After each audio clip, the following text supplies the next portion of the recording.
የቅዱስ ሚካኤልን ማንነት ለመረዳት መጀመሪያ የስሙን ትርጉም መፍታት አለብን።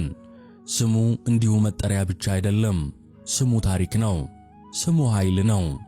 ሚካኤል የሚለው ቃል ከዕብራይስጥ የተወሰደ ሲሆን ትርጉሙም መኑ ከመ እግዚአብሔር፣ እንደ እግዚአብሔር ያለ ማን ነው ማለት ነው።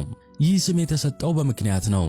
በሰማያት ሰልፍ በሆነ ጊዜ ያ የንጋት ኮከብ የተባለ ሳጥናኤል በትዕቢት ተወጥሮ እኔ ፈጣሪ ነኝ፣ ዙፋኔን ከልዑል በላይ ከፍ ከፍ አደርጋለሁ ብሎ በተነሳ ጊዜ ሌሎች መላእክት በድንጋጤ ሲዋጡ፣ አንድ ታማኝ መልአክ ግን በመካከል ቆመ። የትዕቢተኛውን ኃይል በመቃወም በትሕትና አንገቱን ዝቅ አድርጎ እንደ እግዚአብሔር ያለ ማን ነው ሲል ተናገረ። የሳጥናኤል ትንቢት ወደ ጥልቁ ሲጥለው፣ የቅዱስ ሚካኤል ትሕትና ግን ወደ ሰማይ ማማ ወጣው። ትሕትናው ሰውን ብቻ ሳይሆን መላእክትንም ያስደንቃል። ስለዚህም እግዚአብሔር ሹመትን ሰጠው። በኢዮር በራማና በኤረር ለሚኖሩት ለ99ኙ ነገደ መላእክት አለቃ አደረገው።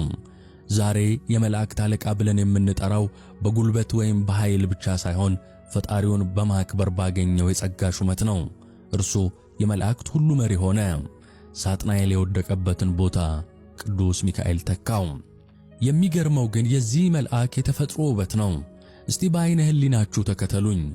ሊቁ ቅዱስ ያሬድ በሰማያዊ ምስጢር ተመስጦ የዚህን መልአክ ውበት ሲገልጽ ቃላት ያጥረዋል።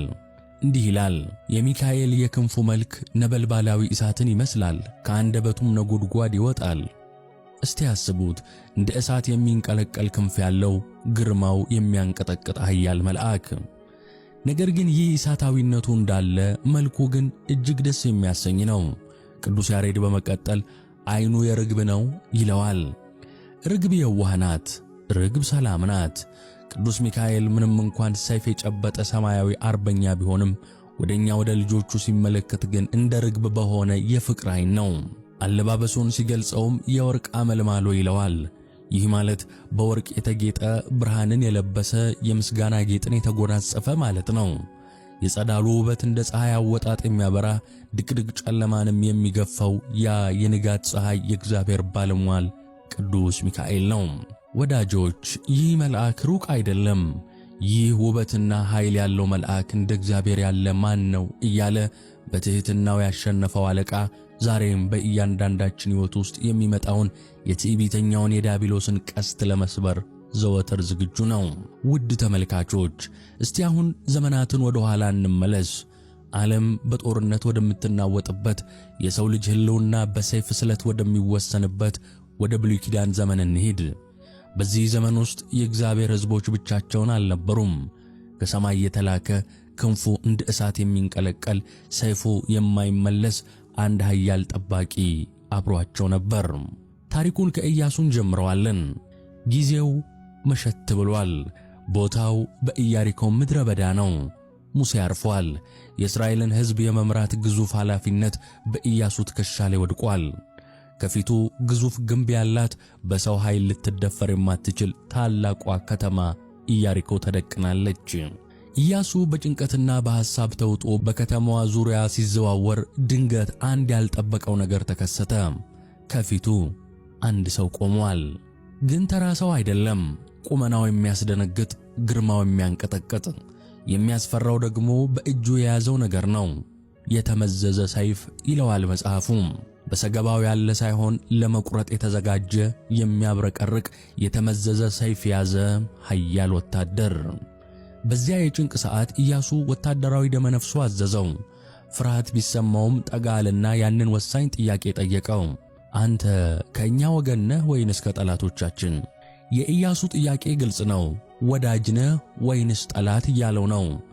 መልሱ ግን ኢያሱ የጠበቀው አልነበረም። ያ ባለ ሰይፉ ኃያል እንዲህ ሲል መለሰ፣ አይደለሁም፣ እኔ የእግዚአብሔር ሰራዊት አለቃ ሆኜ አሁን መጥቻለሁ። ልብ በሉ፣ አይደለሁም አለ። ይህ ማለት እኔ የምድራዊ ወገንተኛነት የለብኝም፣ እኔ የሰው ወገን አይደለሁም ማለቱ ነው። ቀጥሎ የተናገረው ቃል ግን የኢያሱን ጉልበት አብረከረከው። የእግዚአብሔር ሰራዊት አለቃ። ይህ ማዕረግ ተራ አይደለም።